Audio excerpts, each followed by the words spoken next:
할게요. 네, 뭐 그렇게 하시죠. 뭐, 꽤 내리고. 선. 오케이. 나이 듦에 관하여 세 번째 시간. 우선 첫 번째 기억에서 나는 들것에 실려 수술실로 내려가는 중이었다. 녹색 수술복, 흰 가운, 종이 위생모, 의료용 마스크 등등 의료 관계자임을 단번에 알 수 있는 차림을 한 사람들 한 무리가 나를 빙 둘러싸고 있었다. 내 머리 위에서는 수액주머니가 달랑거리고 있었고 삐죽빼죽한 선들이 흘러가는 이름 모를 기계의 화면 한쪽 구석에서 숫자가 깜빡였다. 우리는 수술실로 내려가려고 엘리베이터를 탔고 곧 문이 닫혔다. 그런데 우리를 실은 거대한 금속 상자가 위로든 아래로든 출발하기도 전에 희미하게 기억하기로는 그렇다. 어디선가 비명이 들리고 문이 다시 열렸다. 그때 엘리베이터가 다른 층에 섰었는지 아닌지, 엘리베이터가 왜 멈췄는지, 무엇이 모두를 공포에 빠뜨렸는지 정확히는 모른다. 아무튼 우리는 어찌어찌 수술실이 있는 층에 와 있었다. 수술방 밖 복도의 천장이 새하였던 건 기억한다. 그때 내 몸에는 정신을 혼미하게 만드는 약물이 머리맡의 수액주머니를 통해 주입되고 있었다. 그래서인지 조명이며 주변 풍경이며 모든 게 환상적으로 느껴졌다. 건강한 사람이 약물 중독자의 상태를 이해하고자 할 때 이 주사를 맞으면 될 것 같았다. 나 자신이 의대생이 되어 병원에서 누군가의 자살 시도를 목격하고 나서야 나는 엘리베이터 정면의 진실을 납득할 수 있었다. 1972년의 그 여름날, 엘리베이터 안에서 내게 코드 블루가 발령되었고 심폐소생술로 되살아났던 것이다. 그 길로 나는 수술실로 옮겨졌다. 의사는 내 배를 열고 1차 수술 때 깨끗하게 제거하지 않아 남아있던 고름을 다 걷어냈다. 그리고 이번에는 확실히 하기 위해 배농간까지 갈았다. 두 번째 기억의 배경은 저녁 무렵의 병실이고 부모님이 등장한다. 나는 임신한 여자처럼 배가 불룩했고 어찌된 영문인지 속이 계속 아팠다. 로키 산맥 산길을 달리는 차 뒷좌석에서 느낀 충격은 예고편이었다는 듯 통증은 오히려 점점 심해졌고 훌쩍임은 곧 통곡으로 변했다. 간호사들은 이약저약 실어 나르며 쉴 새 없이 내 병실을 들락날락했다. 하지만 고통은 내 인내심의 한계를 넘어서고 있었다. 추천이요? 네. 네.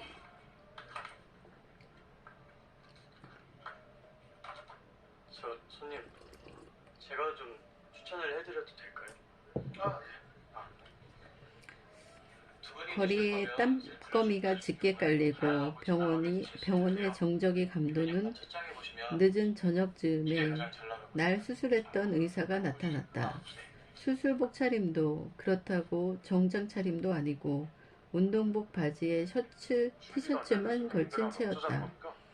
의사는 부모님과 내게 짧은 인사말을 건네고는 내 배를 살폈다. 그러더니 장마비가 온 것 같다고 말했다. 위장을 다시 움직이게 만들어야 한다고. 그러려면 산책 겸 천천히 걸으면서 좀 돌아다녀야 한다는 처방이 내려졌다. 나는 완강하게 거부하며 더 크게 울어젖혔다. 엄마는 참을성 있게 날 어르고 달랬고 의사 역시 단호했다. 결국 나는 의사 선생님이 시키는 대로 할 수밖에 없었다. 우선은 천천히 한쪽으로 누웠다가 반대쪽으로 돌려눕는 동작부터 시작했다. 다음은 침대 위에서 하는 엎드려 뻗쳐 자세였다. 의사는 날 걸음마 배우는 돌쟁이처럼 다루고 제가 그 있었다. 해체는 축구부 출신인데. 그러고는 그대로 침대에서 기어 남자 내려오게 더 피해봤어요? 하더니 아니죠. 간호사 언니의 부축을 그런 거 하지 받아 마세요. 복도를 몇 바퀴 돌고 오라고 했다. 그때였다 방귀가 터진 것은. 마치 평생 낄 방귀를 오늘 다 폭발시키는 것만 같았다. 그리고 그날 밤 어른들은 자기 집으로 돌아가고 나는 꿀잠을 잘 수 있었다. 가끔 혼자 그런 생각을 한다. 꼬꼬마 시절 고작 한두 달 새에 벌어진 몇몇 사건이 사람의 장래를 결정할 수 있을까?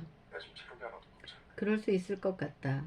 의사 가운을 입고 소아과 병동에 첫 발을 들여놓던 순간 나는 몇십 년 전으로 시간여행을 한 듯 초현실적 감각에 옴짝달싹할 수 없었다. 그런 동시에 오랫동안 잊고 있던 기억들이 눈앞에 생생하게 되살아났다.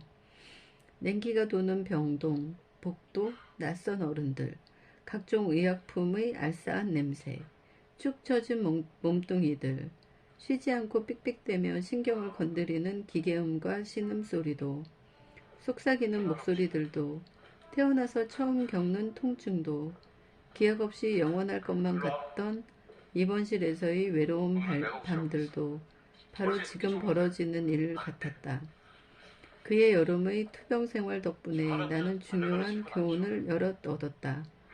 의사로서 환자 돌봄의 진정한 정의가 무엇인지, 일등만 떠받드는 작금의 사회에서 환자 혹은 장애인으로 살아가는 것이 어떤 것인지 그 어린 나이에 고민하기 시작했으니까. 없앨 수만 있다면 악마에게 영혼이라도 팔 수 있을 것 같은 극심한 통증이 있다는 사실도 그때 알았다. 약자로 산다는 것, 친절의 이면에 숨은 잔인함, 부모의 내리사랑, 문제와 해결책이 찰떡궁합으로 만났을 때 의학이 어떤 마법을 발휘하는지도 깨달았다. 특히 평생 건강하게 살아가는 것만큼 멋진 일은 없다는 점을 절감했다. 큰 트라우마를 겪고 나면 좋은 쪽으로든 나쁜 쪽으로든 사람이 달라진다. 아니야, 나는 절대로 안 하지. 술 마셔 그냥. 그쪽 때문에 우리까지 피해보는 거 몰라요? 내가 뭐 그런 거 낯을 쳐진다. 제가 입을 건데 추천 좀 해주세요. 네? 일주일 뒤에 제가 하는 것처럼 완벽하게 해오면 알레 가르쳐 드릴게요. 네, 할 수 있어요. 아이고 알려주지 내가 대체 뭐 하느라고 얼굴 같은 처박아요. 준비되면 하세요. 넘겨짓기. 베로니카 호프만은 의사들의 습성을 잘 안다. 샌프란시스코 종합병원 인사과에서 잔뼈가 굵어 책임자 자리에까지 올랐으니 충분히 그럴만하다. 의사들은 만사에 감박적이고 항상 일찍 일어난다. 일요일도 예외는 아니다. 틀림없이. 그래서 그녀는 아직 8시간도 안 됐음에도 이 정도면 충분히 기다렸다고 생각한다. 곧 팔순을 앞둔 엄마를 잠깐 들여다본 뒤 전화기 버튼을 누른다. 그 시각 나는 커피를 리필하고 호출기의 배터리를 확인하던 차입니다. 주말 당직 근무가 불안할 정도로 고요하게 흘러가고 있다. 나는 놓친 연락이 없나 해서 호출기를 연신 꺼내본다. 그런데 마침 그때 호출기가 징징거린다. 녹색 화면에는 환자의 이름과 등록번호, 연락처, 전화를 건 사람의 번호, 호출사유 등이 뜬다. 다른 과의 경우 호출자는 대부분 환자 본인이다. 하지만 노인의학과는 상황이 다르다. 지식이나 손자, 손녀, 간병인, 친구 혹은 방문 간호사가 연락하는 일이 태반이다. 그런데 지금 이 호출 건은 호출자가 환자의 딸이라는 점 말고 특이한 점이 하나 더 있었다. 호출 사유가 엄마 제정신 아님 걱정됨이라고 찍힌 것이다. 호출기가 알려주는 번호로 전화를 걸자 베로니카가 기다렸다는 듯 냉큼 받았다. 바로 연락줘서 고마워요. 절제되고 정중한 인사말이었지만 다급함과 불안감이 목소리에 묻어 있었다. 심각한 상황일지도 몰라서요. 어젯밤, 그러니까 오늘 새벽에 119가 왔다 갔는데 어떻게 잘할 거야? 그 사람들은 별일 아니라고 말하더라고요. 착각하나 보네. 어쩌면 제가 과민한 걸 수도 있어요. 아무것도 아니야. 나는 그 정도로 마음에 걸리는 게 있으면 주말이라도 의사에게 연락하는 게 좋다며 찬찬히 말해보라고 그녀를 다독였다. 어제는 엄마랑 특별한 계획이 있는 날이었어요. 엄마는 한 주 내내 밸런스. 어제만 손꼽아 기다리셨죠. 시도 때도 없이 그 얘기만 했고요. 일주일 뒤에 무슨 옷을 입을지, 몇 시에 출발할 때까지 다 정해놨으니까요. 그런데 막상 어제 아침에 엄마가 침대에서 나오질 않는 거예요. 완전히 의욕을 잃은 것 같았어요. 정말 이상하더라고요. 한번 해볼게요. 나는 여전히 대화에 집중하면서 컴퓨터 화면에 차트가 뜨기를 기다리는 동안 집히는 대로 빈 종이를 찾아 펜으로 베로니카의 말을 빠르게 적어 내려갔다. 몇 마디 듣지 않았지만 베로니카의 판단이 옳았다는 서늘한 예감이 벌써부터 들기 시작했다. 결국 몸을 일으키긴 하셨는데 하루 종일 평소와 너무나 달랐어요. 아프시냐고 물어봐도 아니라고만 하고 취소된 외출 얘기는 한마디도 꺼내지 않고요. 병원에 가보자고 달래면 싫다면서 그럴 필요가 없다고 가고 싶지 않다고 손사래를 치셨어요. 이때 내가 참지 못하고 끼어들었다. 평소에는 어떠신데요? 건강한 편이세요? 이 질문을 한 데에는 이유가 있었다. 만약 어머니에게 지병이 있다면 바로 거기서 그녀의 상태를 하루아침에 변하게 만든 요인을 찾을 수 있지 않을까 기대했던 것이다. 베로니카의 대답에 따라서 문제의 원인뿐만 아니라 치료 방법까지도 180도 달라질 수 있었다. 완전 정정하시죠. 그녀가 말했다. 문제가 아예 없진 않지만 어느 하나 심각한 건 아니에요. 혈압, 심장, 관절염 뭐 그런 것들이요. 그래서 정기적으로 주치의에게 보이는 거지. 그 밖에는 정신도 육체도 매우 건강하세요. 제가 엄마와 함께 사는 것도 엄마에게 보호자가 필요해서가 아니라 우리가 너무 친해서예요. 친구들 새끼가. 이 말에 나는 미소를 지었다. 그러면서도 몇 가지 민감한 질문을 추가로 해야 하나 말아야 하나 순간적으로 고민했다. 때로는 무엇이 중병이고 무엇이 잔병인지의 기준이 환자 가족과 의사 사이에 다르기 때문이다. 다르기 때문이었다. 이론적으로는 컴퓨터로 환자의 차트 파일을 열어 필요한 병력 정보만 쏙쏙 뽑아내면 간단하게 해결될 고민이다.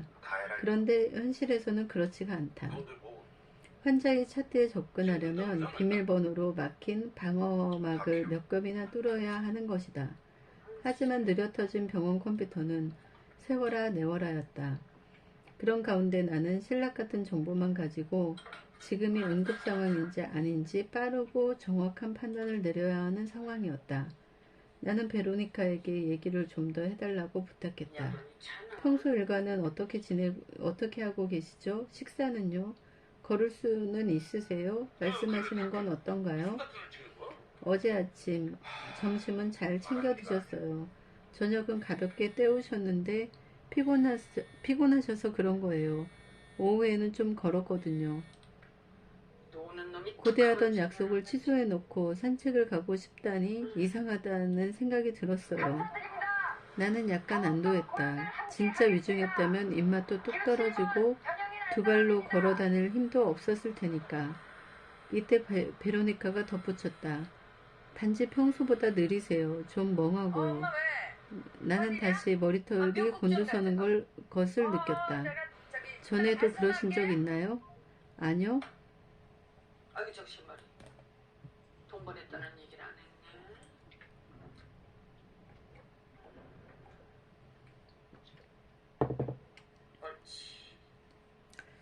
이쯤에서 내가 문제가 생긴 건지 아니면 그냥 선망증인지 분명히 할 필요가 있었다. 흔히 혼자 엉뚱한 망상에 빠져 있거나 괜히 흥분해서 헛소리하는 사람을 두고 선망 상태라고들 한다. 그러나 의학에서 선망증은 완전히 다른 의미를 갖는 엄연한 병명이다. 선망증 치료에는 시간과 돈이 많이 들지만 열의 9은 합병증이 뒤따르고 잘 낫지도 않는다. 게다가 고령의 선망증 환자는 입원 기간이 길어질수록 육체적으로 정신적으로도 위축된다. 그러면 결국 내 집이 아닌 요양원으로 보내지거나 그대로 병원에서 생을 마감하기 일수다. 선망증은 병환 중인 환자라면 나이 불문하고 누구에게나 변명할 수 있지만 노인에게 가장 흔하다. 노인인데 치매가 있다면 더더욱 피해갈 수 없다. 원인은 다양하다. 단순한 감기 증상으로 나타날 수도 있고 알레르기나 불면증을 해결하려고 약국에서 약을 사 먹고 나서부터 그럴 수도 있다.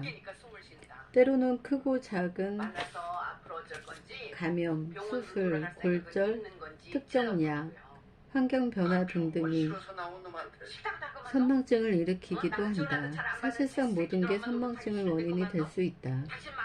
나는 어머니가 하시는 말씀에 조리는 있는지 베로니카에게 물었다. 119 대원이 본인 이름과 나이, 제 이름, 오늘 날짜, 집 주소 같은 것을 꼼꼼하게 물어보셨는데 모두 제대로 대답하셨어요. 의사소통도 완전히 멀쩡하게 되고요. 단지 말이 조금 느릴 뿐이에요. 걸음걸이도 느려졌고요. 같은 병이라도 증상은 연령대에 따라 다를 수 있다. 그래서 노인 환자의 경우 일상활동의 변화에서 유용한 정보를 더 많이 얻는다. 소아과 의사가 아이가 어떻게 먹고 어떻게 자고 배변은 어떻게 하고 놀기는 잘 노는지 캐묻는 것과 마찬가지다. 노인의학에서는 앞의 세 항목 중에 항목에 거동, 통증, 기분, 행동, 하루 일과에 관한 질문이 추가된다는 점만 다르다. 이때 주의할 점이 있는데 절대로 노인 환자를 어린이 취급하면 안 된다. 노년기의 모든 생물학적 기능이 다시 아기처럼 미숙해지는 것은 사실이지만 아파서 기능이 떨어지는 것인지 진짜로 아기가 되는 기능이 떨어지는 것이지 진짜로 아기가 되는 것은 아니기 때문이다. 병이 정면으로 쳐들어오는 젊은 시점과 달리 노년기의 병은 기본 신체 기능을 조금씩 떨어뜨리면서 밤손님처럼 몰래 찾아오는 경우가 대부분이다.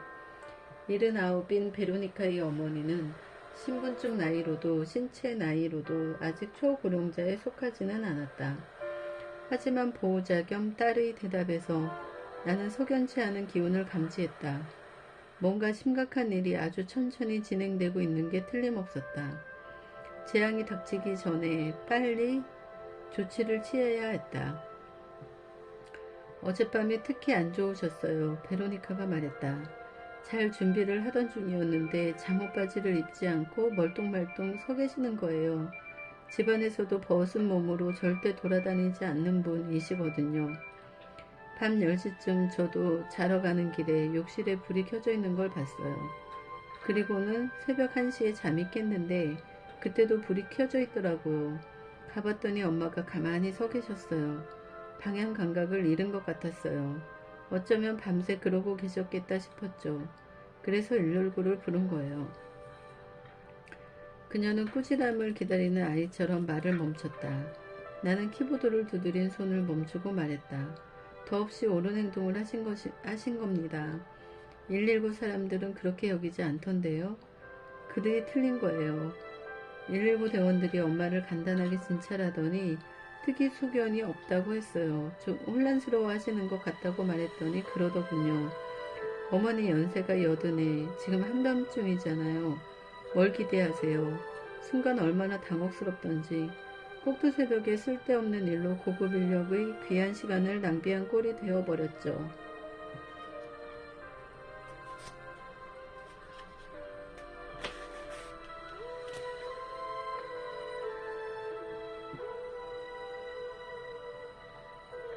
욕을 한 바가지 쏟아내고 싶었지만 나는 꼭 참고 프로답게 행동하려고 애썼다. 내 화를 돋군 건 처음에는 구급대원의 잘못된 대응이었다. 하지만 노인을 귀찮아하는 우리의 썩어빠진 의료 제도가 내가 뭐 그런 거 근본적인 문제였다. 벌써 나는 구급대원들에게 노인의학 교육을 해야겠다는 제안서를 접수하려면 시청 어느 부서에 연락해야 하나 머리를 굴리고 있었다. 공무원들은 그런 교육은 불필요하다느니 바빠서 시간이 없다느니 온갖 핑계를 댈 게 보나마나 뻔했다. 연락됐어요? 베로니카는 조금도 잘못한 거 없어요. 보호자에게 수치심을 느끼게 하다니 프로로서 어떤 상황에서도 용납될 수 없는 짓이다. 그러고 나서 어떻게 됐어요? 베로니카는 엄마의 약들을 샅샅이 뒤졌다고 말했다. 현명한 조처였다. 수많은 의심 요인들 중 약물은 적중률이 꽤 높은 선망의 원인이니까. 실제로 새 약을 투약하기 시작하거나 기존 약을 갑자기 끊을 때 드물지 않게 선망 증세가 발생한다.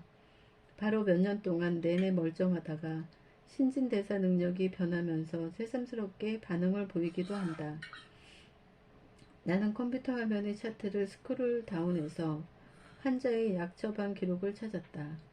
병원 기록과 환자가 실제로 복용하는 약이 다를 수도 있기에 베로니카에게 어머니께서 무슨 약을 드시고 계신지, 최근에 바뀐 내용이 있는지 다시 물었다. 그녀는 목록을 쭉 읽고는 이렇게 덧붙였다. 괜찮아요. 119 사람들이 약병을 다 확인하고는 우울증 치료제 빼고는 다 드신 것 같다고 했어요.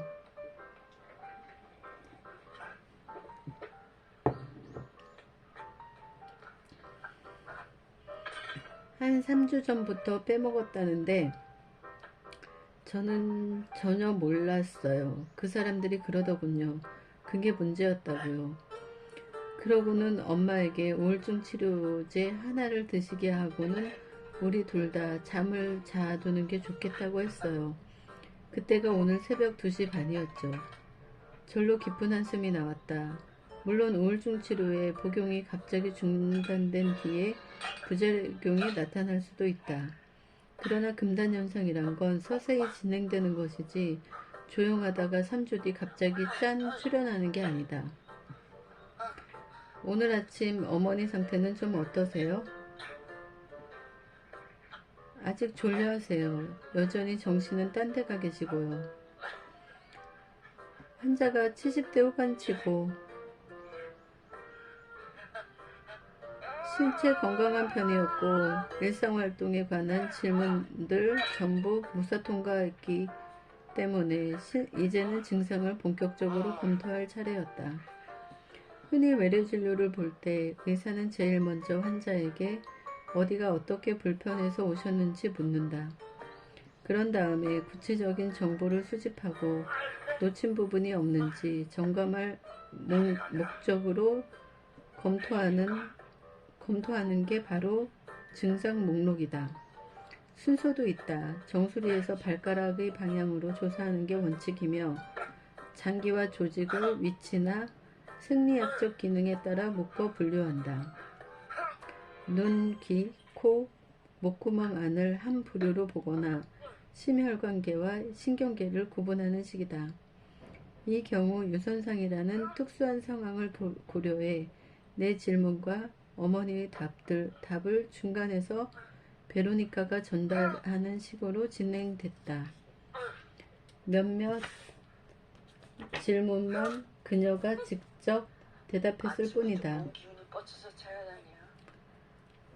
수화기 너머로 드문드문 아니라고 읊조리는 노인의 목소리를 희미하게 들을 수 있었다. 열도 없고 기침이 나지도 않고 숨이 차지도 않다. 소변량이 늘지도 않았고 요실금이 생기지도 않았다. 심장을 쥐어짜는 느낌도 없다. 팔다리가 약해지지도 보고 말하는 게 달라지지도 않았고 목 삼킴이 힘들지도 않다. 아랫배가 아프지도 않고 속이 메스꺼리지도 않는다. 실제로도 토한 적이 없다. 지난 한 달 동안 설사를 한 번 하긴 했지만 그 정도는 정상이다. 대변에 피가 섞여 나오지도 않았다. 그러다 마침내 하나가 내 레이더에 걸린다. 두통이었다. 평범한 그냥 두통이 아니다. 태어나서 그렇게 심한 두통은 처음이라고 했다. 10점을 만점으로 1부터 10까지의 숫자 중에서 하나를 골라보라고 했을 때 환자가 매긴 통증 점수는 10점이었다. 모욕인데요. 그런 와중에 딸에게는 계속 아무렇지 않은 척 한 것 자체도 또 하나의 심각한 이상 징후로 봐도 좋았다. 나는 베로니카에게 어머니를 당장 병원으로 모셔오는 게 좋겠다고 못 말했다. 해낼 것 같아요. 저도 진작 어제부터 그러고 싶었지만 어쩌죠? 본인이 가지 않으려고 하시는데 지금 어머니에게는 스스로 판단할 능력이 없어요. 그냥 지금 상황을 솔직하게 설명드리세요. 베로니카는 당장 앰뷸런스를 부르고 그동안 나는 병원에 미리 호출을 넣어놓기로 했다. 전화를 끊기 직전에 마지막으로 나는 그녀에게 내게 전화해 주어서 얼마나 고마운지 모른다고. 그녀의 직감은 정확했다고. 당신같이 현명하고 속 깊은 딸을 둔 어머니는 복이 많은 분이라고 말했다. 그 구급대원에게 이번 일에 대해 피드백을 주겠다는 약속도 잊지 않았다. 그들은 적어도 세 가지만큼은 반드시 알아야 했다. 늙었다고 죄다 정신이 오락가락하는 건 아니라는 사실. 급작스러운 혼란 증세는 늘 큰 문제의 경고 신호라는 사실. 그리고 무엇보다도 걱정하는 가족의 말을 무시하는 사람은 의료인으로서 실격이라는 점을 말이다. 몇 시간 뒤 나는 베로니카 어머니의 뇌스캔 결과를 확인하려고 컴퓨터에 다시 접속했다. CAT 영상은 누가 흰 도화지에 검은색 잉크를 잔뜩 쏟은 듯한 모양새였다. 금요일 밤부터 이튿날 아침 딸의 재촉에 겨우 몸을 일으키기 전 정확히 언제인지 모를 순간부터 그녀의 뇌는 줄고 피를 흘리고 있었던 것이다. 일요일 아침 결국 노인은 출혈성 뇌졸중으로 쓰러졌다. 3개월 뒤 나는 새 메일함에서 베로니카의 이름을 발견했다. 메일에서 베로니카는 더 일찍 연락하지 못해 미안하다며 감사 인사를 했다. 반가운 소식도 있었다. 어머니가 마침내 퇴원하셨다고 했다. 오늘 오후에 무사히 돌아왔어요. 오늘 내내 조마조마했지만 말이에요. 우리는 집에 들어오자마자 부둥켜 안았답니다. 이제 예전처럼 엄마에게 저녁에 뭐 드시고 싶으냐고 물어볼 수 있어요. 9월 팔순잔치 계획도 다시 짤 수 있고요. 간다 아버지. 이후 모녀의 생활이 뇌졸중 발견 전과 완전히 똑같을 수는 없었다. 하지만 노인의 하루하루는 그저 여전히 기쁨과 삶의 의미로 넘쳐나고 있었다. 그럼에도 베로니카는 구급대원에게 받은 마음의 상처가 여전히 아프다고 말했다. 물론 악의 없이 한 말이었을 것이다. 어쩌면 집진서에서 나온 응대법 예시문을 그대로 읊은 건지도 모른다. 사유지에 무단 침입하거나 폭행 시비에 휘말린 치매 환자가 신고를 받고 출동한 경찰에게 체포되는 일은 전국적으로 비일비재하다. 일이야 늘 많지. 그런데 실은 길을 잃고 발길 닿는 대로 흘러가다가 그리 되었다든가 억지로 어딘가로 끌고 가려던 낯선이가 알고 보니 환자의 가족이란다. 노인에게 안전지대는 어디에도 없다. 귀가 어두워 명령을 알아듣지 못하거나 관절염 때문에 무릎을 꿇을 수 없는 노인들은 반항적이라는 이유로 총을 맞는다. 감옥 안뿐만 아니라 시내 모범지역 곳곳에서도 심심치 않게 벌어지는 광경이다. 심지어 없던 치맥을 덮어쓰는 것은 약과요. 설사 진짜 치매 환자라도 사소한 일로 치매라는 이유 하나만으로도 도를 넘어 손가락질을 받기 일수다. 나는 이런 현실과 의학 교육 사이의 괴리를 좁히고 싶었다. 그래서 의료 종사자 대상 노인의학 교육 프로그램을 구상하고 명망 있는 한 개업의에게 이메일을 통해 조언을 구했다. 그런데 그가 한다는 말이 다 좋은데 이 프로그램으로 덕을 볼 수 있는 수혜자가 아무도 없다는 거였다. 일하겠대요. 의사들 대부분은 노인 환자를 돌보는 것은 직업상 도의적 의무여서 기본만 하면 그뿐이며 20년 전이고요. 소아 환자나 암 환자의 치료 원칙과 완전히 별개라고 믿는다. 어느 감격사인데요? 하지만 시대가 변하고 있다. 노인에 대해 이해 부족으로 우리 사회가 늙은 어른들에게 저도 모르게 해를 끼치고 있다는 자성의 목소리가 점점 커지는 추세다. 경찰서 같은 치안 기관들을 필두로 곳곳에서 교육 프로그램도 실시된다. 그들의 노력은 언젠가 반드시 결실을 맺을 것이다. 최근에 전해 들은 미담이 하나 있다. 서던 캘리포니아의 한 경찰관이 은행의 신고를 받고 출동했다. 그러나 그는 난동을 부리던 90대 노인을 체포하는 대신 만료된 운전면허증을 갱신해주고 다시 은행까지 동행해 수표를 현금으로 바꿔 받을 수 있게 도와주었다고 한다. 아버지 요즘 운동하세요? 아니야, 안 해. 절대로 안 하지. 술 마셔.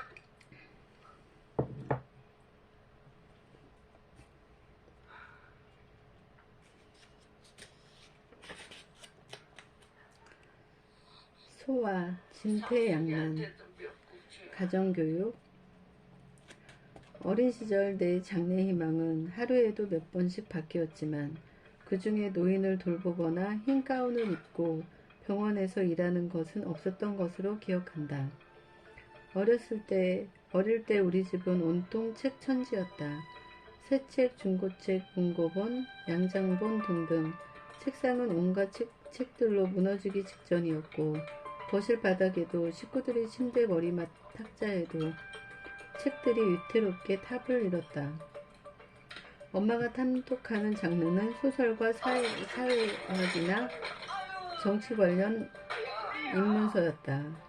다 크고 나서야 소수인종 문학임을 알게 된 몇 권은 엄마가 내게 물려주어서 내 가치관 형성에 큰 영향을 미쳤다. 한편 환자를 보지는 않는 연구 전문 의사인 아빠는 소설, 논픽션, 의학 논문집을 주로 읽었다. 정치든 스포츠 경기든 뭔가에 대해 평을 내릴 때 아빠는 항상 그런 책이나 논문에서 본 사실과 숫자를 성경 구절이나 되는 것처럼 경건하게 이용하곤 했다. 자연스럽게 나는 나도 모르게 매사를 과학자인 시카고로 보고 생각하는 아이가 되었다. 내가 인류학자가 되기로 결심했을 때도 그 꿈이 편집자로 또다시 영어 선생님으로 바뀌었을 때도 이 사고방식만은 그대로였다. 10대 시절까지 내 최대의 관심사는 사람들, 문화, 이야기였다. 작동 기전을 이해하거나 가설을 검증하거나 고장난 부분을 고치는 것 따위는 안중에도 없었다. 고등학생 때 입시를 앞두고 추천대학교 목록을 받았을 때 제일 처음 한 일은 수학이나 과학을 필수 과목으로 요구하는 학교들을 지우는 것이었다. 그때의 나는 구체적으로 어떤 직업을 갖고 싶은지 스스로도 몰랐지만 미적분이나 물리학, 화학, 생물학 같은 과목과는 절대로 상관없을 거라고 굳게 확신했다. 대학생이 되어서는 비판적으로 읽고 생각하는 방법을 배우는 데 집중했다. 나는 이 세상과 세상 사람들을 보다 잘 이해하고 싶었다. 그래서 졸업은 복수 전공으로 했다. 역사주 전공에 인류학, 심리학, 문학, 민족학 강의가 이것저것 뒤섞인 자유선택 주제가 부전공이었다. 그런데 나는 인류학을 공부한다면서 노인들은 그 구성원으로 염두에 두지 않고 있었다. 새파란 20대의 눈에 노인들은 내 평생 얽힐 일이 없는 사람들 같았다. 학교 때문에 할머니, 할아버지 곁을 떠나 멀리서 혼자 살다 보니 이제는 길에서, 식당에서, 때로는 강의실에서 스승으로서 나이 든 어른들을 마주쳐도 심드렁했다. 나의 이런 태도에 야, 학교 분위기도 큰 몫을 했다. 집배원의 주소를 들려? 죄송합니다. 너 일주일 안에 이 동네 주소랑 위치 싹 다 외워. 당시 우리 대학에서 가장 뜨거운 화두는 단연코 어린이였다. 자원봉사활동, 수업, 전공, 취업 등등 가릴 것 없이 모든 면에서 그랬다. 어린이의 양육, 교육, 복지, 의료는 여성의 취업에 간대한 몇 안 되는 업종에 속했기에 본받고 싶은 인생 선배 여성들이 넘쳐났다. 그들을 동경한 나는 비는 시간에 도심 초등학교의 보조교사로 아이들을 가르쳤고 자폐아동 프로그램에 자원봉사자로 참여해 아이들의 왕언니가 되어주었으며 여름방학 동안 심리학과 교수의 아동발달 연구를 돕기도 했다. 그때 나는 내가 어린이를 위해 헌신하는 직업으로 먹고 살게 될 줄 알았다. 어릴 때 받은 작은 도움이 종종 인생 전체를 바꾸기도 하지 않는가. 그보다 더 가치 있는 일이 또 어디 있을까. 3학년 1학기부터 동남아 난민을 위한 의료자원단체에서 자원봉사를 하기 시작했다. 이곳에서 나는 내 인생을 바꾼 중요한 2가지를 배운다. 첫째는 어느 나라에서 살고 있는지가 그 사람의 건강을 결정한다는 것이고, 둘째는 힘이란 진짜 능력만큼이나 지위와 사회적 기대로부터도 나온다는 것이다. 난민 캠프는 간호사들과 구호 요원들이 상주하는 가운데 의사 한 명이 한 달에 한 번 방문해 한두 시간 머물며 큰 안건들만 결제하고 가는 식으로 운영됐다. 나는 궁금했다. 의사의 두뇌와 권력을 상주 직원들의 열정과 합칠 수는 없을까? 전쟁과 집단 학살에서 간신히 살아남았는데 세상은 자신을 반기지도 이해하려 하지도 않는 현실을 마주해야 하는 난민들이 안타까웠다. 그런 생각을 하다 나는 깨닫게 되었다. 내가 가장 절실하게 원하는 것은 사람들의 삶을 변화시킬 수 있는 전문 기술과 위치라는 걸. 그럴 수만 있다면 어떤 직업이어도 좋았지만 가장 빠른 길은 바로 의사가 되는 것이었다. 게다가 의사라는 직업에는 안정적인 직장, 높은 수입, 사회적 지위까지 덤으로 따라올 터였다. 내게 의사가 되는 것은 뉴욕으로 날아가 출판업에 뛰어들거나 이상을 쫓는 비영리 단체에 들어가는 것보다 훨씬 쉬운 일 같았다. 그렇게 나는 늘 비겁했다. 나는 졸업하자마자 의대를 준비하는 학위자를 위한 학점 인정 과정에 등록했다. 공들여 요리조리 피해온 수학과 과학 과목들을 뒤늦게 채워넣기 위해서였다. 그로부터 15개월 뒤 마침내 의대 지원 서류를 접수한 나는 봉사활동을 하러 태국과 캄보디아의 접경 지역으로 떠났다. 그 할아버지가 발라서 1분이나 하셨다고. 야, 카오이당 캠프의 난민들은 다양한 이유로 의사를 찾아왔다. 아픈 몸은 물론이고 마음의 고민, 사회적 어려움, 실종적 문제까지 온갖 것들이 다 상담 주제였다. 이때의 경험은 내게 의사 일이 넓은 의미로 1인 기업이나 다름없다는 개념을 심어주었다. 캠프 주민들은 폭격이나 기아, 강제노동 수용소 혹은 추방에서 살아남은 생존자였다. 이곳에 정착하기까지 사랑하는 가족과 친구들의 죽음을 수없이 목격했을 그들의 심정은 감히 헤아리기 어려웠다. 그런 지난날은 그들의 건강 상태뿐 아니라 치료와 삶 자체를 향한 의지에까지 영향을 미쳤다. 마침내 의대에 입학하기 전에 이 교훈을 얻은 덕분에 나는 대다수 의대생들과는 조금 다른 시각을 갖고 있었다. 선생 떼고 체력이요. 나는 과학과 의학이 만능은 아니라고 생각했다. 같은 병이라도 증세는 사람마다 다르다는 사실도 대강 알았다. 죽음이 가까워 오면 사람의 마음부터 시든다는 것, 몸뚱이를 고친다고 마음의 고통까지 사라지는 건 아니라는 것도 익히 봐왔다. 그래서 나는 이런 경험이 내 의학 교육에 보탬이 될 거라 기대했었다. 그러나 정작 의대에서 나를 기다리고 있던 것은 현대의학의 이상과 실제 사이에 엄청난 간극이 있다는 씁쓸한 현실 자각이었다. 당시 의대 교육은 거의 전적으로 학문에 치중해 있었다. 그 밖의 주제들은 그나마 언급이라도 되면 감지덕지였다. 치료가 효과를 보이지 않을 때 당시 의학은 환자를 탓하거나 그 환자는 포기하고 원하는 반응을 보이는 다른 환자에게 집중했다. 사회 문화적 배경과 환자의 개인사 혹은 치료법 자체의 특장점과 한계점이 변수가 될 수 있다는 생각은 하지 못한 채 말이다. 그러고는 말한다. 환자가 말을 안 듣는다 혹은 그 환자가 치료에 실패했다고 가망이 없다는 더 이상 우리가 할 수 있는 게 없다는 말도 또 다른 단골 멘트다. 이런 말들은 대놓고 그러든 은근히 그러든 대상이 상대하기 버거운 집단일 때 특히 자주 등장했다. 노숙자, 정신질환자, 고도비만 환자, 만성질환자, 소아 환자의 소심한 부모, 고령 환자의 성난 자녀들처럼.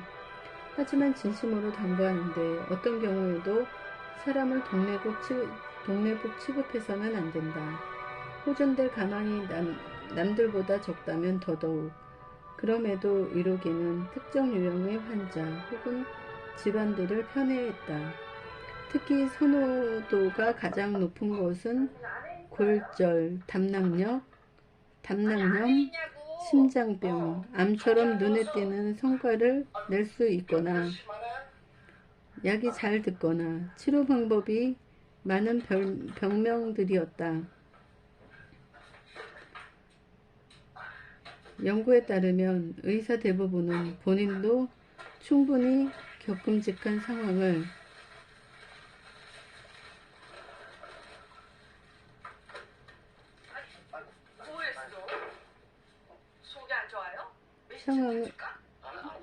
의사 대부분은 본인도 충분히 겪음직한 상황의 환자를 치료할 때 가장 좋은 성과를 낸다고 한다. 이 진실을 인지하고 있는 의사는 세상에 몇 없었다. 나 역시도 적어도 병아리 시절에는 주변의 분위기에 물들어 깨닫지 못했고 말이다. 어느 조직에서나 살아남으려면 가제는 개편이 될 수밖에 없다.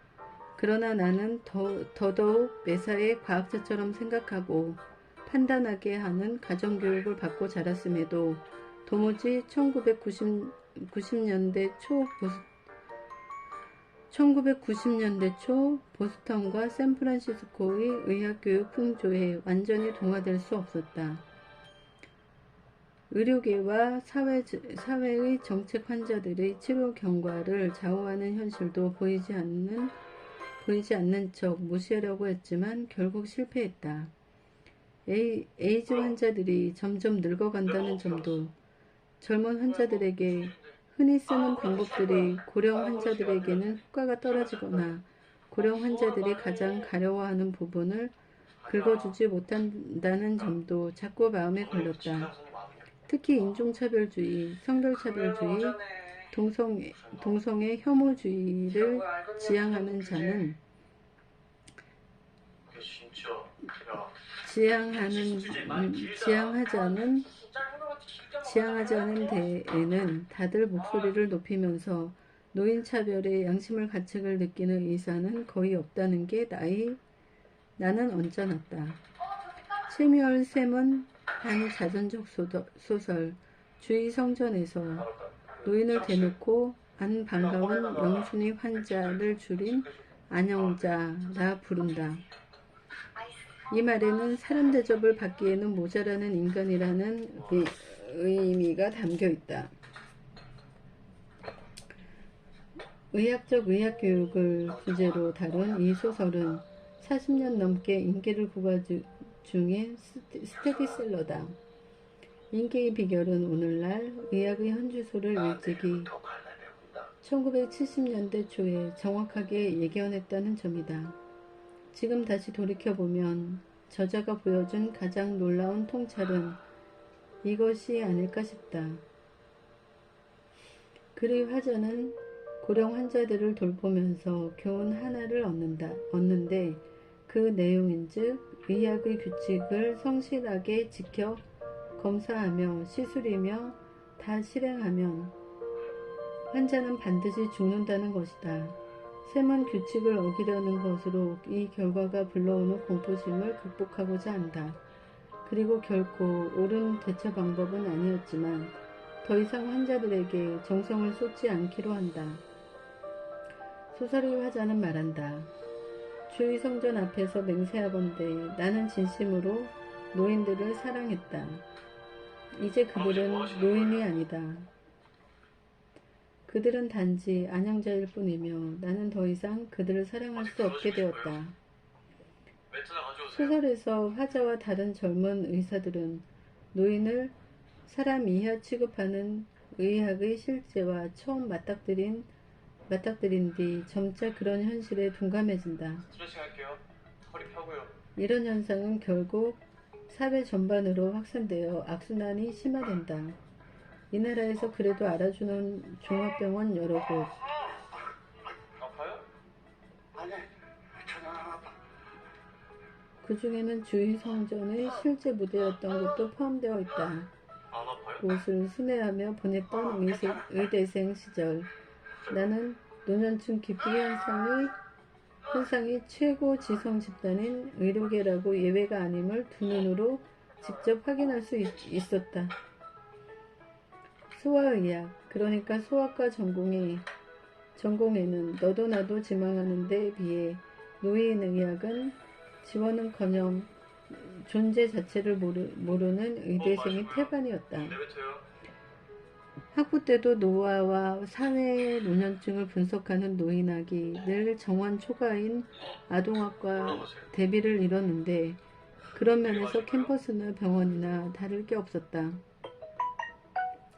노인의학이 따돌림을 당하는 데에는 여러 가지 원인이 있지만 가장 큰 문제는 이 분야 전문의들이 갈수록 의료계의 규칙을 따르지 않는다는 데 있었다.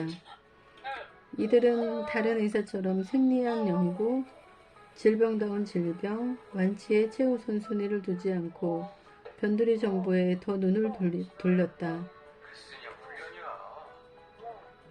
첫날부터 어르신 몸살을 하시겠네.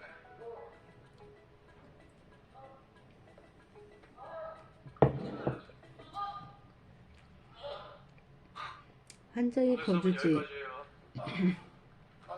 의지하는 지인, 독립성을 유지하기 위해 스스로 필요로 하는 것들, 건강관리와 생활유지에 가장 중요하다고 환자 본인이 생각하는 것들을 비롯해 식사, 수면, 움직임, 배설, 감정상태, 사고능력, 같이 먹어야지. 수준 등등 오늘부터 내가 체육을 매니저잖아. 이런 부수적 요소들이 환자의 건강과 행복을 결정적으로 좀먹을 수도 있다고 여기는 것이었다. 그때 우리 예비 의사들은 과학 탐구에 이 한 몸 희생하겠다는 결의로 청춘을 불태우고 있었다. 굳어가는 머리로 입에 붙을 때까지 매개어 같은 의학 용어들을 달달 외운 것은 그래서였다. 그 즈음 우리는 신체 장기와 질병, 뭐예요? 병을 일으키는 병원균, 당구를 치료약들 등등 의사로서 기본적으로 알아야 할 건 대충 다 알고 있었다. 그거잖아. 근데 내가 험나는 100세까지 최첨단 살기로 의료기기들의 사용법과 주요 시술법들도 웬만한 건 다 숙달했다고 우리는 자부했다. 이제 주위를 대충 둘러보면 의술이란 무엇이며 어떤 게 바람직한 의학의 모습인지 단번에 지금 파악되는 짜증냈다 그래요. 경지가 된다고 믿어 의심치 않았다. 할아버지가 못하니까 그렇죠. 미국 국민의 건강 상태가 갈수록 다른 나라들에 비해 나빠진다는 통계조사 결과가 나왔지만 우리는 개의치 않았다. 뭐예요? 어차피 미국이 이끄는 서양의학이 최고라는 걸 온 세상이 알고 있기 때문이었다. 미국은 최첨단 의료기기 대부분을 보유하고 있었고 활발한 연구개발 이런 거 쓰면 핸드폰에 메모하면 되는데 드신 거죠? 몇 배의 수익을 창출해 고국에 안겼다. 그런데도 노인의학은 가끔 맘만 보고 갈 뿐 이런 꿀단지를 아쉬워하지 않는다. 우리 햇병아리들은 호기심이 치솟았다. 저러면 본인들도 지루하지 않나? 도대체 왜 저러는 거지?